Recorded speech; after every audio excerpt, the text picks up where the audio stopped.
Qué aburrido, ¿verdad? Que día viernes y todavía tenemos clase. Buenas noches, Linda. Gusto saludarle. Ustedes que querían ánimo, ¿verdad? Queríamos periodo libre, Ligda. Buenas noches. Periodo libre, ¿verdad? ¿Y cuándo es esa clase entonces? Otra semana, Ligda.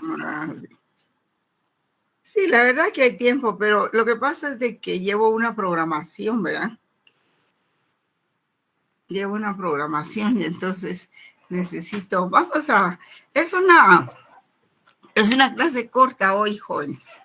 Ligda, no dé la clase y no entra en el examen. Ahí estamos arreglados. Si no va a entrar en el examen, pero tengo que dar la clase. Vamos a rapidito ahí con una presentacioncita, jóvenes. Va a ser un gusto, Ligda. Gracias igualmente. Ligda, buenas noches. Perdón, dele, compañera, yo me espero. Gracias. Una consulta, Ligda. Entonces, ¿qué unidades es lo que va a entrar para este segundo parcial? Pues lo que hemos visto, pero bueno, tal vez es que, miren, jóvenes, es un problema porque la verdad que el curso tiene tantas cosas que exponer, ¿verdad? Y me quedo corta porque yo trato de hacer la clase lo más sintetizada posible, pero hay tanto tema, ¿verdad? Que es difícil realmente en un examen de 40 puntos evaluar el curso. La verdad es que con ese examen que les voy a hacer de 20 preguntas, con 3 respuestas cada una, pues realmente no se evalúa, pero ni el 10%, ¿verdad? Hay tanto que preguntar, pero no es posible, porque tenemos un tiempo limitado para hacer el examen.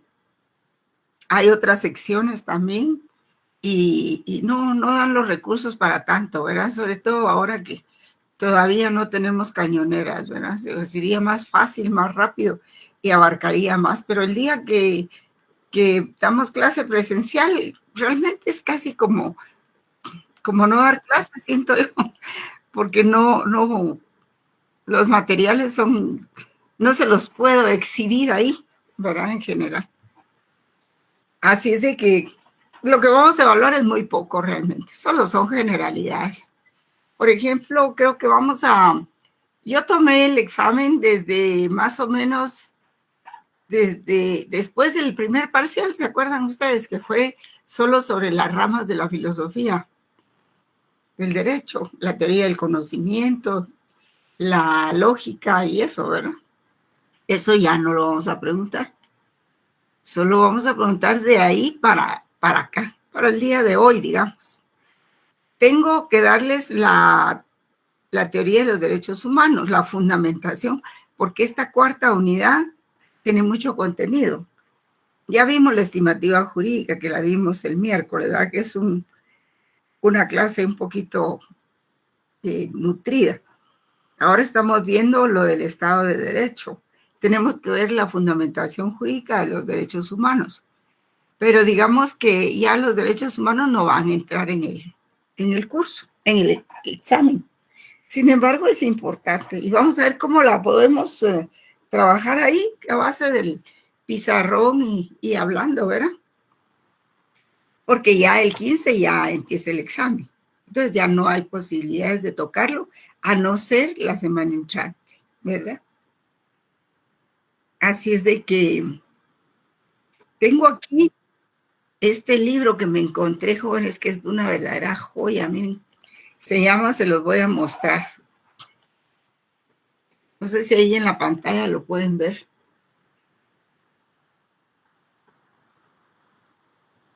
Miren, es un libro pequeño, en media carta, o medio oficio, algo así. Pero se llama La función garante del Estado constitucional y convencional de derecho. La función garante del Estado constitucional y convencional de derecho. Del doctor Omar Giovanni Roldán Orozco. Él es un licenciado en Derecho en la Facultad de la UNAM. en la Facultad de Derecho de la UNAM, en la que cursa la maestría de Derecho y una certificación en Administración y Procuración de Justicia. Y entonces es investigador visitante de la Universidad Pompeu Fabra de Barcelona, España. Entonces hizo este documento que es sumamente valioso, vale oro esto. Entonces, nada menos ver el índice. Y voy a leerles solo una partecita pequeña, un par de páginas, porque abona al tema que estamos viendo, ¿verdad? Entonces, vamos a iniciar pronto y no se preocupen del examen, que no hay mucho, que no se puede examinar casi nada, mira. Entonces, vamos a poner una presentacioncita ahí, para seguir el hilo de lo que platiquemos aquí. Solo me indica, por favor, si ya se mira la presentación. Vamos a hablar sobre el Estado de Derecho, que es muy importante, jóvenes. El Estado de Derecho no podemos dejar de mencionarlo en un curso de filosofía del derecho. Entonces, digamos que la explicación sobre esto, pues, es muy necesaria para que ustedes puedan diferenciar el Estado de Derecho de otras corrientes, ¿verdad? Eso es lo que están ingresando los compañeros todavía. Vamos a dar un poquito de tiempo.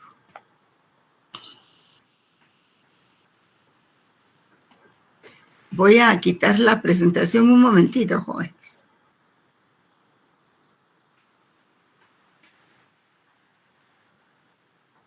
Vamos a ver si se puede. No puede. Vamos a ver.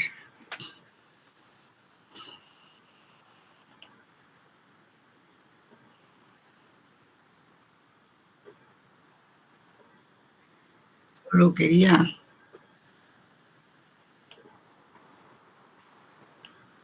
un momentito. Solo voy a tomar la impresión de pantalla. Vamos a hacer corta la clase para que no sea tan pesada. Y por eso ayuda la presentación, ¿verdad?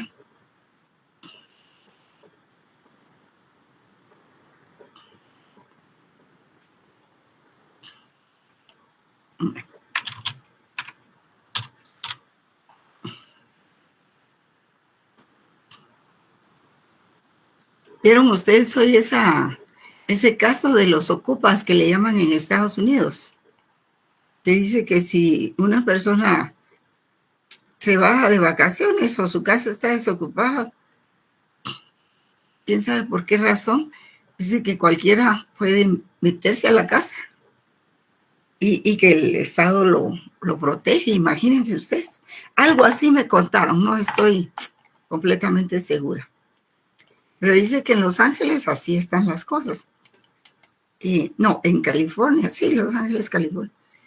Y que todos están contentos con esa nueva disposición del gobernador de que le reivindica los derechos a los propietarios, ¿verdad? Porque en Guatemala, por ejemplo, si alguien se mete a su casa desocupada, pues funciona las medidas, ¿verdad? Judiciales. Miran la presentación, jóvenes. ¿O no? Sí, licenciada. Derecho, ¿verdad?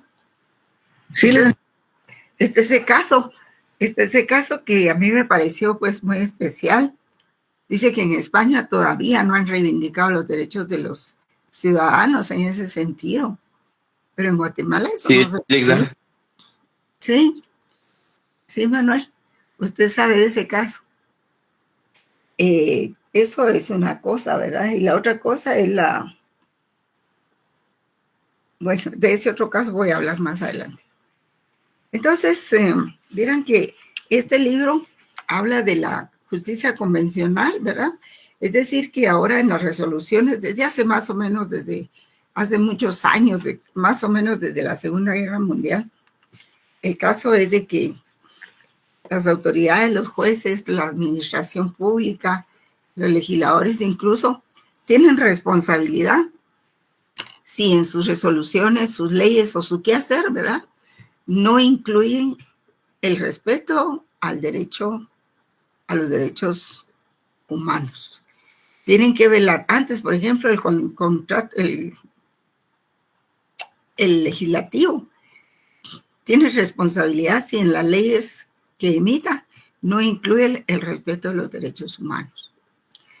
Los jueces también, si en sus fallos no se basan en los convenios internacionales que protegen derechos humanos, independientemente de la materia que sea, ya sea laboral, familia o lo que sea, tienen responsabilidad. O sea que ahora ya nadie se escapa y se llama control de convencionalidad. Es una disciplina que sirve para afianzar la aplicación de los convenios internacionales en las resoluciones, ya sean estas administrativas o judiciales, ¿verdad? Es algo pues que se está dando desde hace un buen tiempo.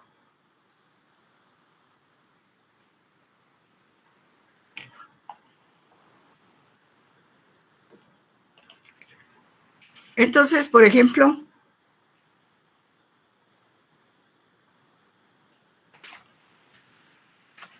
arrancamos más o menos la presentación por el Estado de Derecho de Platón. Vamos a hacer una pequeña reseña histórica de eso, ¿verdad? Dice que Platón decía que Platón escribió un libro que se llamaba La República, me parece, y los diálogos de Platón, pero no sé si es el mismo libro. Y él decía que se presentaba como ideal el Estado de Derecho. Imagínense ustedes desde cuándo se venía hablando de eso. Y que se presentaba como ideal el gobierno de las leyes, pero él hablaba quizá no del Estado de Derecho, sino del gobierno de las leyes, como norma opuesta al gobierno de los hombres, en sus arbitrariedades y abusos. Y dichas leyes no serían otras que las dictadas por la razón, ¿verdad? ¿Y qué nos dice la razón? Pues la razón nos aconseja que seamos prudentes, que respetemos a los demás, que se respete la vida, en fin, cuestiones así generales que iban en contra de la barbarie. Acuérdense que la ley tiene un gran significado con respecto a una gran finalidad, que es equiparar al fuerte con el débil, ¿verdad? Porque en un principio, pues el Estado natural, por decirlo así, era la monarquía, porque había una imposición de un grupo fuerte contra un grupo débil. Y el Estado a estas alturas tiene esa connotación de interceder por el pobre, ¿verdad? Por el débil, perdón. Que no necesariamente tiene que ser pobre, puede ser una persona con mucho dinero porque es débil para defenderse. Y entonces, el discurso de Platón y Aristóteles es conjunta e indisolublemente, pues, de carácter ético-político. Y una ética que debate el problema del bien en nombre de lo que es justo, invocando la justicia y las leyes. O sea, esto tiene mucha relación con lo que veníamos platicando de la justicia a la vez el miércoles, ¿verdad? Y Aristóteles en su obra sobre política destaca de las leyes los principios provenientes del raciocinio, ¿verdad?, la razón humana, y lo relaciona con las distintas formas de gobierno definidas según los tipos de constitución posibles. La idea de política va más allá de la política en todas sus épocas. Y pues esto viene más o menos desde la caída de la polis, ¿verdad? La política, por un lado, se desarrolla en el pensamiento romano, ya como una función un poco más jurídica, ¿verdad? Y por otro, la política también se teologiza en la Edad Media, con la visión cristiana. Y luego contra el papado y contra el imperio. Y por último, en función de la ruptura que se da del catolicismo y del protestantismo. Sí, en 1520 ya hablamos de eso, ¿verdad? Surge el protestantismo, que protesta en contra, un movimiento protestante encabezado por Martín Lutero, Juan Calvino y otros. que, que se opone al catolicismo, ¿verdad? Al papado y a todas sus enseñanzas. En principio lo hace en defensa del rey, ¿verdad? La Iglesia Católica no le permite divorciarse de María, su primera esposa, ¿verdad? De España. Y hasta dicen que es su prima o algo así. Estaba oyendo yo en algún video. Y entonces, la forma era que surgiera el movimiento protestante para obtener la separación, pero no solo eso, porque con eso conseguían liberarse de la iglesia y del control de la iglesia, de los tribunales de la Santa Inquisición y todo eso, ¿verdad? Entonces, un poco por ahí, en ese contexto, se va dando este avance hasta llegar al Estado de Derecho. Los filósofos estoicos pues decían que las leyes tenían un acuerdo contractual, que todas las leyes tenían un acuerdo contractual. Acuérdense quiénes fueron los estoicos, ¿verdad?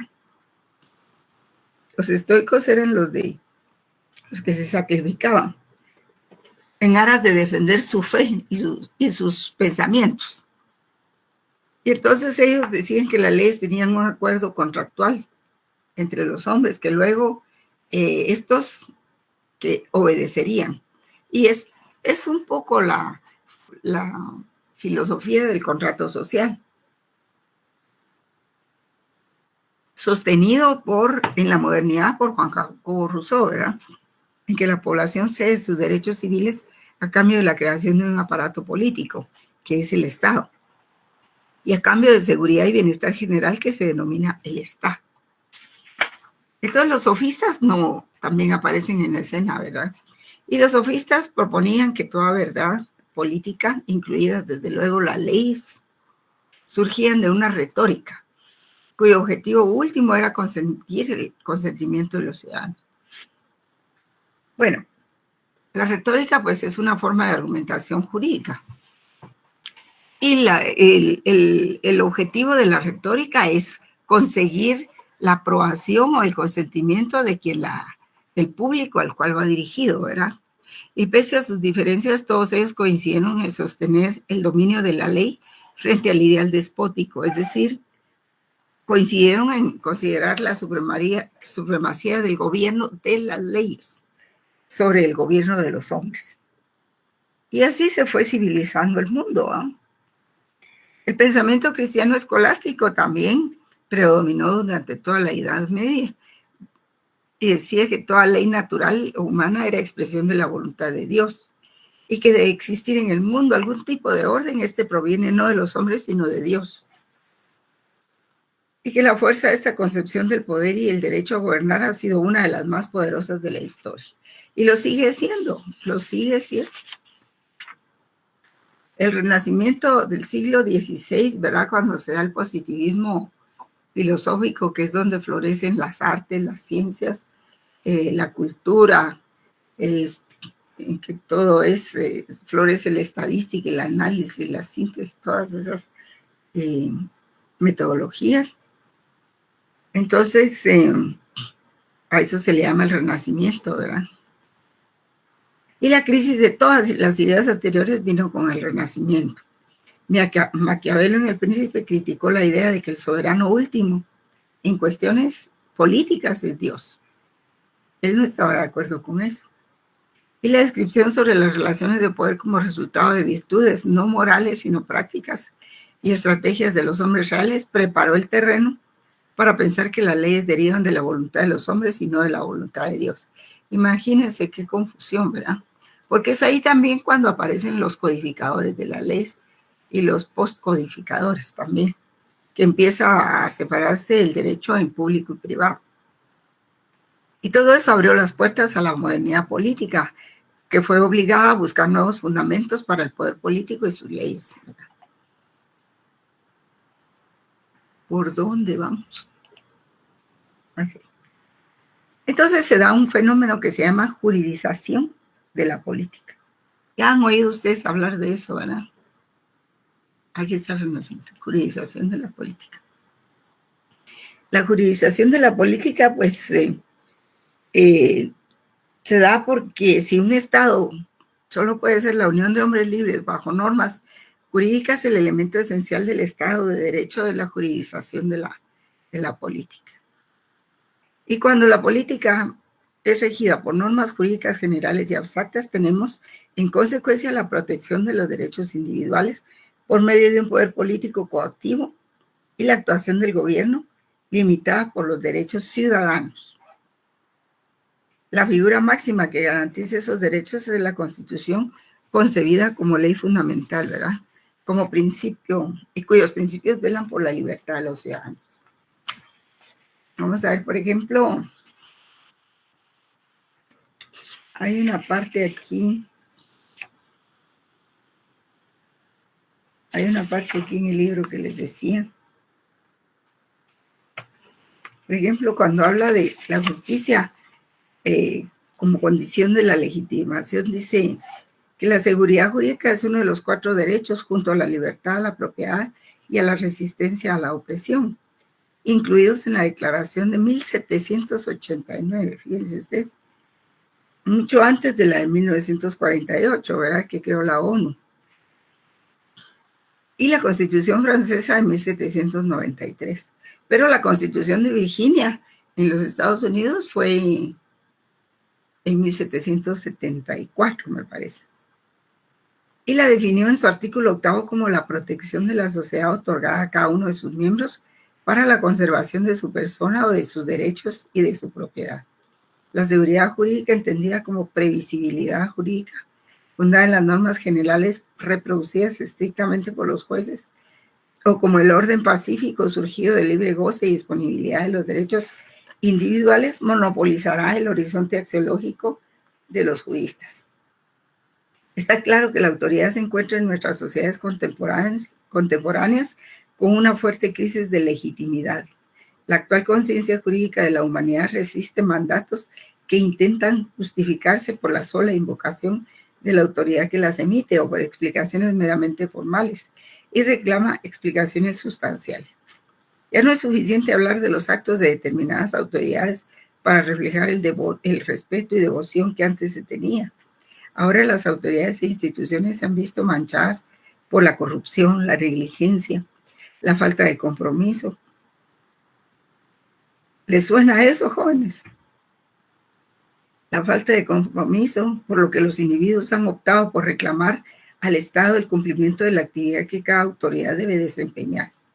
Pareciera acentuarse que la sociedad confía más en la justicia que en la seguridad jurídica como fuente de la paz. De lo que se trata es que una seguridad jurídica que supere el umbral de la justicia extrema deja de ser un valor y de sostenerse como algo existente jurídicamente. Por ejemplo, el derecho nazi proveía seguridad jurídica. Antes, alguien tiene el micrófono abierto, les aviso. Por ejemplo, el derecho nazi proveía seguridad jurídica. ¿Se acuerdan de la guerra con Alemania y todo eso? Pero su injusticia lo invalidaba legalmente. O sea, sí tenía legalidad, era legal, pero era injusto, ¿verdad? Marcadamente. Y la justicia, que puede identificarse con el bien común o con los derechos humanos, ocupa la centralidad axiológica del derecho, y no para concluir que solo lo justo es derecho, sino para rechazar lo injusto extremo. El afianzamiento de la justicia es una máxima que está dirigida a todos los poderes del Estado. Sin embargo, el último control para el cumplimiento de ello responde al Poder Judicial. La invocación y promoción de la justicia excede el campo de lo jurídico, pero necesariamente la abarca, por lo que a los juristas también alcanza aquel reclamo. La justicia es un concepto analógico que se puede referenciar o se refiere, ¿verdad?, a distintas realidades y con distintos tipos de exigencias. Así, a la justicia se alude en la jurisprudencia cuando se sostiene una solución por razón de equidad o justicia del caso. Definitivamente, el derecho está comprometido inexorablemente con la justicia del caso o la justicia del bien común. y una seguridad jurídica construida sobre violaciones graves a la justicia resulta desde el derecho a injustificable racionalmente. Ustedes tienen noticia de ese fallo de unos jueces de la sala primera, dicen. Jueces de la sala primera, que casi que quitó, que retiró a los 4 magistrados del Tribunal Supremo Electoral. Jóvenes, ¿han oído ese caso?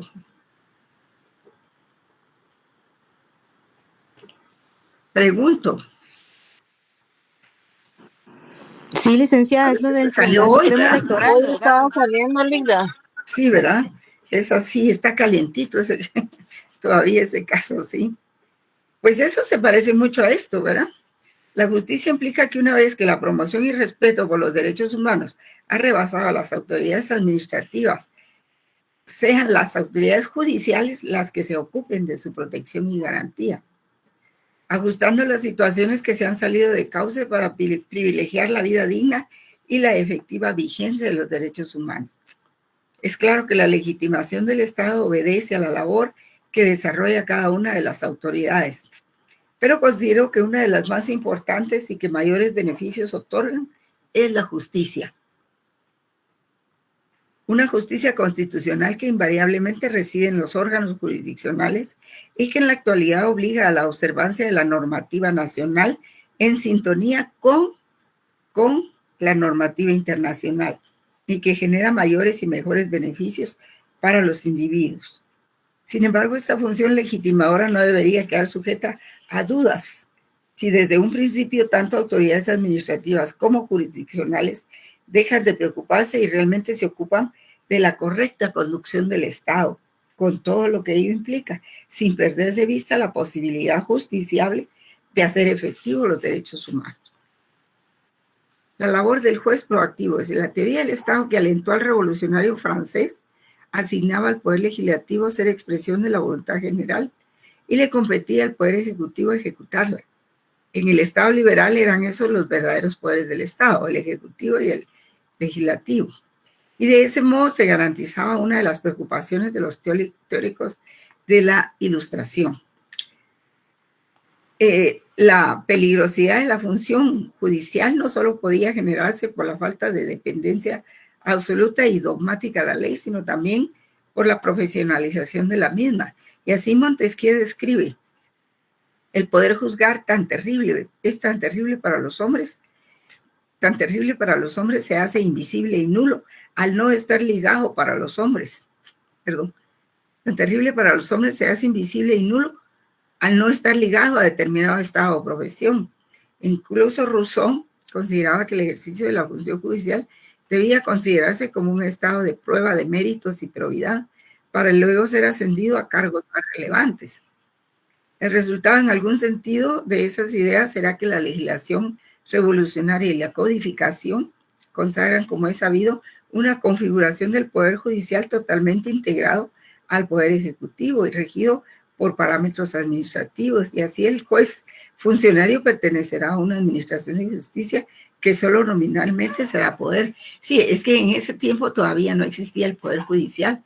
Fue John Locke y Montesquieu quienes impulsaron la idea de crear un Poder Judicial. Pero mientras tanto, el Poder Ejecutivo y el Judicial, el Legislativo, no querían que se diera ese tercer poder, ¿verdad? Y en el ámbito estrictamente jurídico se alude a un desbordamiento producido en las fuentes de derechos que ha alterado la materia con la que opera el juez y que debe decir en cada caso, potenciando sus márgenes de discrecionalidad y controlando a los otros poderes públicos y privados. Y ello representa la posibilidad de que el juez, en auténtico ejercicio de su labor garante, tenga bien la interpretación de textos de fuente internacional que se integre al sistema interamericano de derechos humanos, teniendo en cuenta que dicha ampliación configurativa del concepto de justicia lo obliga a un bagaje mucho más amplio de conocimiento, lo que puede repercutir sin duda en el desempeño de su función. Sin embargo, algo sí debe quedar claro, es que si la autoridad jurisdiccional no se encuentra debidamente capacitada o no es competente, esto se refiere a conocimiento y aptitudes, debe ser sujeto de una sanción o incluso a la separación del cargo, ya que pueden estar en juego derechos tan valiosos como la vida o la libertad. Entonces, la jurisprudencia pues se torna, solo 2 minutos. La jurisprudencia entonces se torna relevante para conocer el derecho. El viejo modelo de caso judicial, en donde las partes individuales confrontan frente a un estático tercero, imparcial, un asunto privado, se ha destruido y se ha roto por todos lados, ya que ya los que acceden a los tribunales no solo van por sus asuntos privados. Pensemos en los intereses difusos también. Quienes defienden intereses difusos también van a tribunales. Y la materia litigiosa reviste una complejidad que desborda ampliamente el conocimiento jurídico. Pensemos, por ejemplo, en delitos financieros. El juez asume un compromiso dinámico con la justicia rápida y eficaz y se ve obligado a actuar más rápido y de mejor manera. Está llamado a ser el que en última instancia a nivel interno legitime válidamente a la autoridad estatal. Pues sí, porque al ganar un caso, al resolver positivamente a favor del Estado, por ejemplo, está legitimando a la autoridad estatal. Los cambios no solo han sido cualitativos, sino visiblemente cuantitativos, y así el derecho frente a la crisis y disolución de la ética social y política ha tenido que ir ocupando muchos de esos espacios, y de ese modo la juridización de la vida social termina en la judicialización de la misma. El orden de gobierno judicial tiene una carga más densa y compromisoria, ha adquirido un aspecto vinculatorio con la sociedad y así se peticiona judicialmente por el amor paternal perdido para que se dirima. Por ejemplo, estos son ejemplos. Por ejemplo, el amor paternal perdido para que se dirima ante un conflicto político, para que se reconozca un culto religioso por la educación sexual, para que se lleve a cabo una intervención quirúrgica, para que se autorice una muerte de un enfermo terminal, para que se sancione una inconducta ética de un dirigente político, para que se deje sin efecto una declaratoria de emergencia económica. A su vez, esa judicialización genera fricciones con los otros poderes que ven retaseadas sus clásicas competencias y prerrogativas, y desde una mirada tradicional hasta puede comprenderse el malestar que produce cuando un juez investiga y condena a prominentes dirigentes por actos de corrupción política e invalida decisiones adoptadas por los otros poderes. Sin embargo, su responsabilidad es mayor, y si los demás poderes no se han ocupado de efectuar una labor verdaderamente garante, tiene que ser el Poder Judicial el que oficiosamente lo haga, culminando y obligando a que las demás autoridades lo hagan también. La muerte de aquel modelo oculto, aislado y juricista lo coloca inmediatamente en la etapa de los diarios, pero a su vez lo envuelve la crisis de legitimidad que caracteriza a la autoridad contemporánea. La reacción judicial ya no es individual, sino que asume colectivamente a través de asociaciones que posibilitan esa voz que resulte más fuerte y difícil de no escuchar por la sociedad y por los otros poderes. Hay una creciente conciencia en los jueces de que se ejerce un tercio del poder y que la sociedad la demanda por el poder que le ha conferido para que el gobierno y la sociedad se sometan al derecho. La prácticamente ausencia de responsabilidad judicial preocupa y se busca superar por diversas formas la responsabilidad civil, penal, administrativa, ética, política, académica, social y corporativa. La idoneidad profesional que se le exigía al juez estaba limitada a lo científico jurídico y se acreditaba con el título de abogado. Pero hoy resulta claro que eso es notoriamente insuficiente, de pronto porque en aquella formación no están los saberes más específicamente judiciales, tales como la argumentación jurídica, la administración, la informática específica, el liderazgo, la ética judicial, etc. Y porque además van surgiendo crecientes y dinámicas necesidades de conocimientos y habilidades que el juez necesita permanentemente cubrir a los fines de ejercer correctamente su función. Una función jurisdiccional que se ha demeritado y que desafortunadamente se ha puesto en entredicho toda la labor del Estado. pues basta que las autoridades jurisdiccionales no actúen correctamente para que se señale al Estado como represor, autoritario, transgresor de derechos, no garante, mal gobierno, corrupto, etc. El modelo de juez que heredamos ya no sirve, y es por eso que la reflexión en torno a la función judicial resulta central para el estudio de los problemas básicos de la filosofía política y del derecho. Necesitamos un sistema de impartición de justicia acorde a las necesidades garantes venideras, una autoridad jurisdiccional comprometida con el respeto y la salvaguardia de los derechos, que tenga como punto central de su actuar a los individuos, a cada uno de ellos con todos sus derechos, que no excluya y que sí integre, que no acote y que sí amplíe, que no sea cuadrado y que sí sea proactivo. Eso era lo que quería decirles de este texto, jóvenes. Es muy bueno y que se acopla muy bien con lo que estamos viendo de la juridización de la política, ¿verdad? Nuestra Filmina, ahí está. Ya la leyeron ustedes, entonces no tiene sentido que yo la lea. Entonces, en la definición de Estado de Derecho, ningún sistema legal que carezca de los requisitos mínimos exigidos por los pensadores liberales anteriores podía ser genuino Estado de Derecho. Kelsen no admite esa expresión, porque dice no cualquier Estado ni cualquier gobierno lo conforman al Estado de Derecho, porque Estado de Derecho es aquel Estado controlado por el derecho y aquel derecho legítimo democrático. Y estos son dos aspectos muy importantes. En resumen, el Estado de Derecho es aquel Estado en el que las autoridades e individuos se rigen por el derecho y este incorpora los derechos y las libertades fundamentales y es aplicado por instituciones imparciales, accesibles, que generan certidumbre o certeza. Entonces, ahora estamos ante ese caso, ¿verdad? Por ejemplo, en Guatemala, ¿qué es lo que está pasando? Que el organismo judicial no responde, no todo, ¿verdad? No todos, digamos, a las nuevas políticas del nuevo gobierno que se ha trazado como meta principal el combate a la corrupción. Entonces, ¿qué pasa? Que con cada denuncia que presenta se topa con un muro, y por ejemplo, miren ustedes el caso de la universidad, ¿verdad?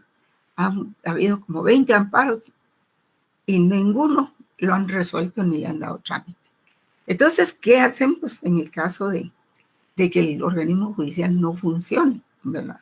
A eso es lo que lleva el Estado de Derecho y democracia. Entonces, el Estado de Derecho y democracia, pues, el concepto nos lleva a la reflexión integral de la política como de los valores y principios jurídicos, así como la estructura básica de la sociedad, el sistema de instituciones fundamentales que permiten calificar la democracia a una determinada sociedad. No se trata de la distancia entre el autoritarismo y la democracia, sino que una distancia es una distancia dentro del propio modelo de Estado de Derecho. Existen enormes diferencias entre los sistemas sociales de los distintos países democráticos, aunque destaquen más en instituciones de justicia distributiva y servicios sociales que con respecto a la legitimidad de la ley. Sí, a veces le van por la tangente, como dice aquí el programa, ¿verdad? Y en lugar de atender a lo que es justo realmente, entonces tratan de equilibrar a determinados grupos con medidas caritativas, ¿verdad? Entonces podemos decir que el Estado de Derecho no es equivalente a justicia social. Es esencial que solo mediante los cauces del Estado de Derecho se alcance el modelo de justicia social razonable. La democracia no es equivalente a una distribución equitativa de la riqueza, pero solo mediante los poderes democráticos es posible distribuir la riqueza social sin graves injusticias ni derramamiento de sangre. O sea, no es la justicia social, pero sirve de puente, sirve de dique, de canal para que se llegue a la justicia social. Y en todo caso, el Estado de Derecho propicia un amplio espacio para reformar las instituciones y la búsqueda de proyectos sociales legítimos que se sostienen desde la pluralidad de la vida colectiva. Sí, las ONGs, ¿verdad? Entonces, el Estado de Derecho choca con los sistemas no totalitarios y autoritarios también.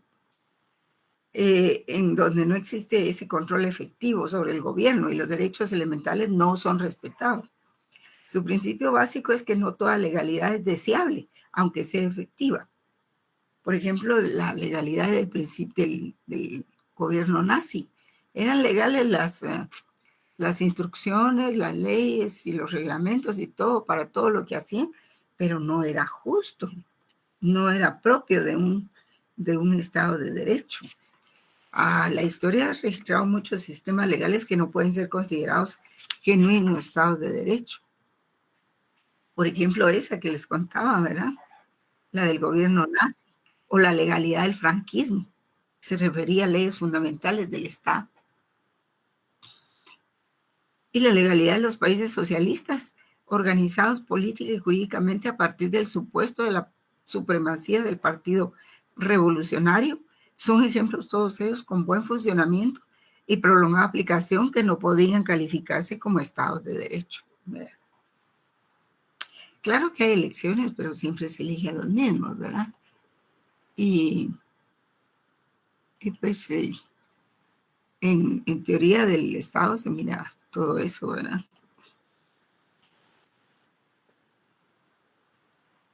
Por ejemplo, el nacionalsocialismo que se abrevia nazi, ¿verdad?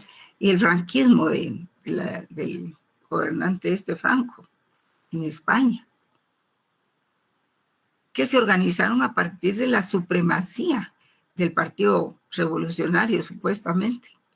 Esos son buenos ejemplos con un buen funcionamiento y prolongada aplicación, pero no son Estado de Derecho, no hay que confundir. La democracia construida como un modelo se establece con 4 dimensiones que corresponden a 4 tipos de derechos. Por ejemplo, los derechos políticos, los derechos civiles, los derechos de libertad y los derechos sociales. Esos son los cuatro tipos de derecho. Los derechos políticos y los civiles llamados...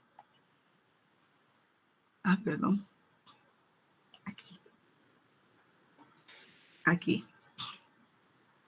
Los derechos políticos y los civiles se llaman secundarios, formales o instrumentales, y fundamentan la legitimidad en la esfera de la política y de la economía, y por lo tanto la dimensión formal, política y civil de la democracia.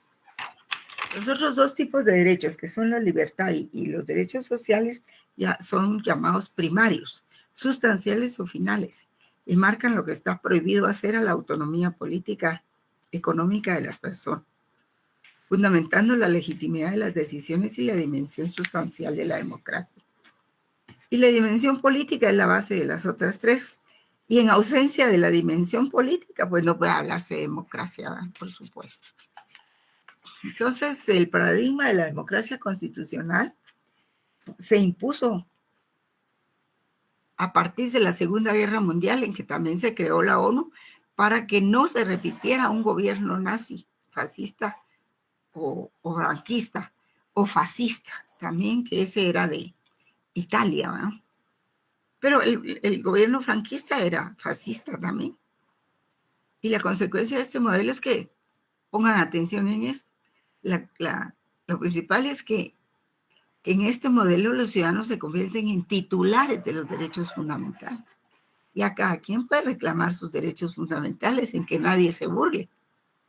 Por ello las personas quieren una ubicación sobreordenada al conjunto de poderes públicos y privados que están vinculados a los derechos fundamentales, donde reside la soberanía, en el único sentido en el cual es aún lícito hacer uso de esta vieja palabra, ¿verdad?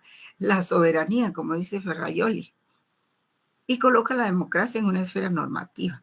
En tanto modelo se concreta en su respeto y subordinación a la Constitución rápidamente establecida.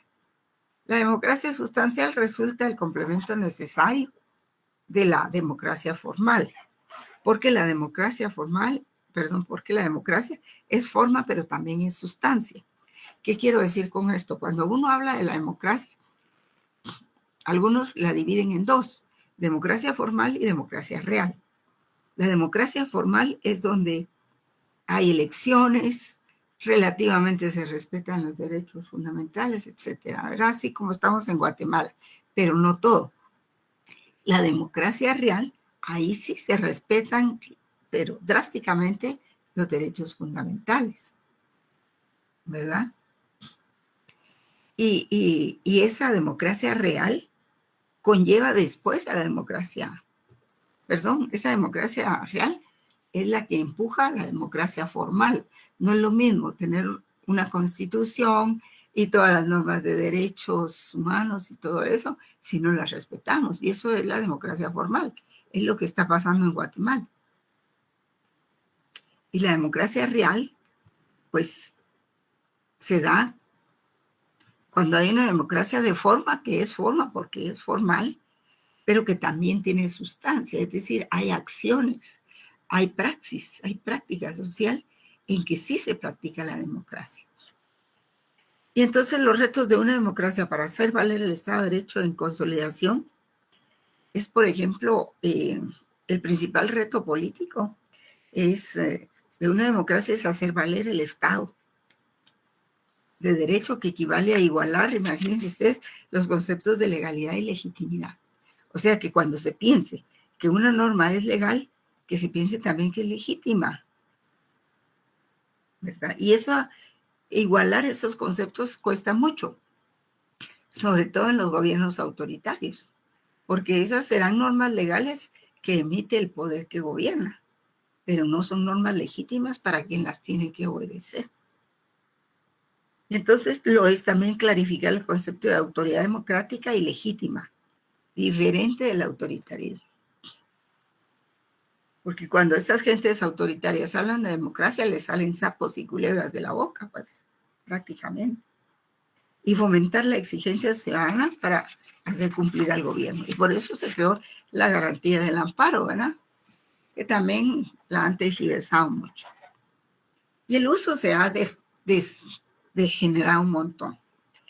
Igualar los conceptos de legalidad y de legitimidad no es solo tarea del gobierno, en donde la legitimidad sea consecuencia de la legalidad, sino también de la ciudadanía en general, que debe apoyar el establecimiento de la legalidad como elemento indispensable en sus demandas sociales.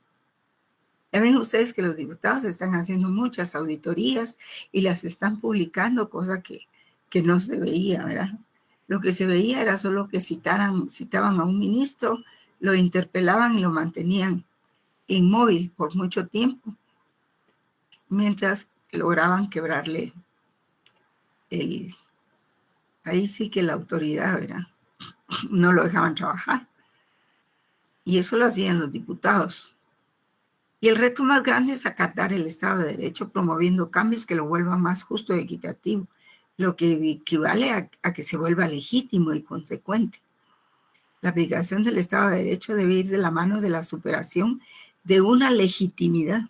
Es decir, debe superar esa idea que se produce en los ciudadanos, en la población, de que está bueno robar, ¿verdad? De que es legítimo que el gobierno o los que viven ahí puedan robar. Ese pensamiento hay que superarlo. Y que siempre en el Congreso se van a negociar las leyes. Pues sí, pero no se van a pagar, ¿verdad? Con dinero, se pueden negociar. Pero no así con dinero como se hacía, ¿verdad? Entonces, como para que esto se dé, es necesaria la intervención de la comunidad internacional. Y es el reto socioeconómico para cerrar la brecha de la desigualdad y la pobreza. ¿Y eso qué implica? La aplicación de políticas eficaces, no asistencialistas. Erradicar el discurso, no caritativas, ¿verdad? Erradicar el discurso populista a la hora de su aplicación, como un alcalde que cada vez que ponían agua en un asentamiento iba a abrir el chorrito, ¿verdad? Fortalecer la procuración y administración de justicia, pero verdaderamente una justicia, porque por ejemplo eso de los magistrados que quieren, 3 jueces quieren quitar a 4 magistrados del Tribunal Supremo Electoral. Imagínense cómo están de cabeza las cosas. Y además ese proceso administrativo que se llevó a cabo en el legislativo para quitarle la inmunidad, pues eso fue espurio. Ustedes han oído hablar de eso, de esa teoría del delito que habla de los frutos del árbol envenenado, ¿verdad? Si una investigación es espuria, pues los resultados van a salir así, porque a ellos no se les juzgó personalmente, uno por uno, sino a los 4 se les puso en el mismo saco. ¿Y por qué? Porque ya venía la toma de posesión, ¿verdad? Que era un motivo espurio. Y ahora, pues, las condenas son terribles, ¿verdad? Se imagina, poco faltó para que los mandaran a la guillotina, solo porque no hay guillotina ahora que pueda hacer, pues, pero si no los hubieran mandado a la guillotina, poco falta. Entonces, combatir efectivamente la pobreza, mejorando la inversión pública y fiscal eficaz en los rubros que ya sabemos, ¿verdad? Educación, salud, vivienda, y mejorar la seguridad en general. Eso es al interno, ¿eh? Sin esos cambios políticos y sociales previos es imposible hacer prevalecer un Estado de Derecho y una democracia. Sin Estado de Derecho es una democracia frágil, insostenible y equitativa. Y aquí viene, digamos, el apoyo internacional, porque los países más poderosos son los que pueden proporcionar esa inversión pública y pueden proporcionar esa alternativa de llevar a buen puerto la mayoría de los países sumidos en el subdesarrollo, consolidar su democracia. Y eso requiere de la legalidad y legitimidad de los gobiernos. Y por eso se defendió tanto a este gobierno a nivel internacional. Y lo siguen defendiendo, ¿verdad? Y requiere de una ciudadanía atenta que exija cuentas del desarrollo económico, del desarrollo social, de la fortaleza institucional y de una nueva cultura de legalidad.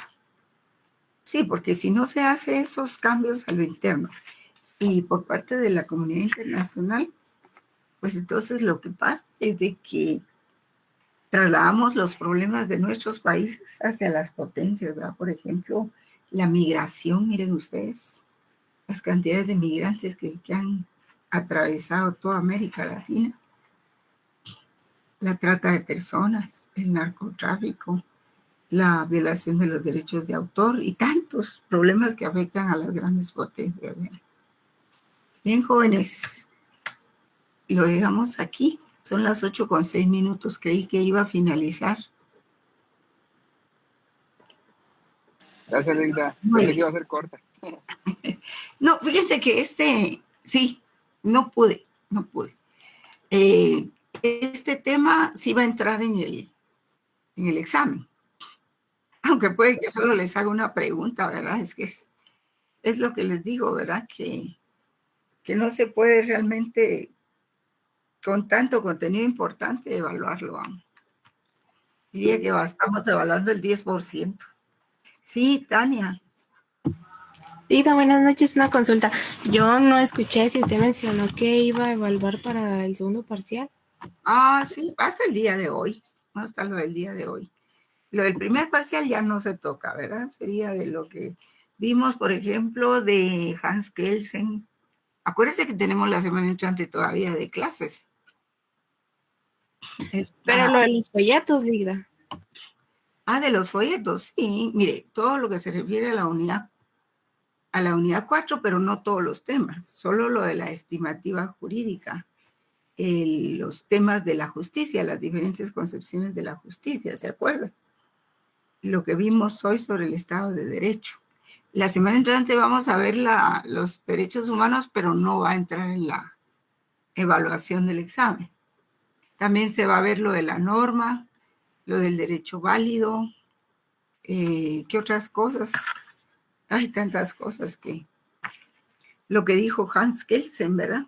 Las condiciones formales de la norma, las condiciones materiales, todo eso que vimos del positivismo ideológico, el positivismo legalista y formalista, el sociologismo jurídico también, ¿verdad? No, hombre, Lida, no tanto. No, porque estoy leyendo por temas nada más. La desobediencia civil, ¿verdad? Probablemente haga una pregunta o dos de cada cosa, ¿verdad? Luego lo de la justicia. Y ahí se termina, ¿verdad? Gracias, Lida. Lo de hoy probablemente vaya a entrar, pero no estoy segura. Tal vez lo deje para el otro examen, ¿sí? Y es que como tiene 3 respuestas del examen, todavía con eso no abarcamos mucho, ¿verdad? Así es de que, de todas maneras, tenemos que vernos allá en la facultad, ¿verdad? Vamos a ver si podemos dar la clase de derechos humanos ahí, porque si no hay material con qué trabajar es un poco difícil, o sea, las filminas y todo eso, ¿verdad? Así es de que, bueno, les deseo un buen descanso, jóvenes. Gracias, licenciada. Pase feliz noche. Vean, nada más. Feliz noche, licenciada. De lo que se trata es de